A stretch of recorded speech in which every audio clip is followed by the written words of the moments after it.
चलो चलो बच्चों, तैयार हो जाओ नानी की कहानियों के लिए। आज हम सुनेंगे घास तो नीली होती है।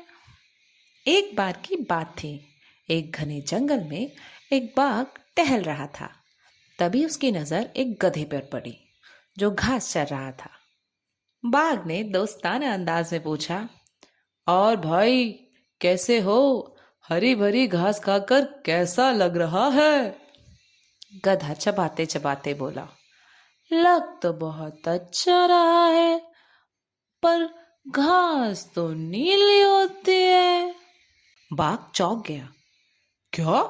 घास तो हरी होती है। गधा जिद पर अड़ गया। नहीं, घास तो नीली होती है। दोनों में बहस शुरू हो गई। गधा अपनी बात पर अड़ा रहा और आखिर में बाघ जुझला कर बोला, चलो जंगल के राजा शेर के पास चलते हैं, वही फैसला करेंगे। गधे ने कहा, चलिए राजा साहब के पास। दोनों शेर के पास पहुंचे, जो भी शिकार के बाद दोपहर की नींद के लिए तैयार हो रहा था। उन दोनों को आते देख शेर ने सोचा, हे भगवान, अब क्या नया आ गया? किसी के कुछ कहने से पहले गधा उछलते हुए बोला, महाराज, देखिए ना, करीबन एक पहर से ये बाघ मुझसे बहस किए जा रहे हैं कि घास हरी होती है, हरी होती है, पर घास तो नीली होती है। शेर को समझ में आ गया कि बात क्या चल रही है। उसने आलस में अपनी आंखें खोली और धीरे से कहा, हाँ, घास नीली होती है। गधा खुशी से कूदने लगा। देखा, मैंने कहा था ना, मैं सही हूँ। और वो खुशी खुशी चला गया।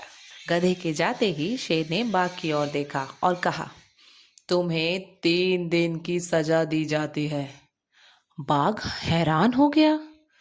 महाराज, मेरी गलती क्या थी? शेर ने गहरी आवाज में कहा, तुम्हारी गलती यह नहीं थी कि तुम सही थे, बल्कि यह थी कि तुमने एक गधे के साथ व्यर्थ की बहस में समय बर्बाद क्यों किया। उससे बहस कर कर तुमने अपना समय बर्बाद किया और यहाँ आकर मेरा समय बर्बाद किया। तो बच्चों, हमने क्या सीखा? बुद्धिमान लोग बेकार की बहस में समय नहीं गवाते और हर बहस को जीतने की जरूरत नहीं होती, खासकर जब सामने वाला समझने को तैयार ना हो, क्योंकि बेकार की बहस से ज्यादा अपना समय जरूरी होता है। बहुत अच्छे, धन्यवाद। मिलते हैं अगली कहानी के साथ।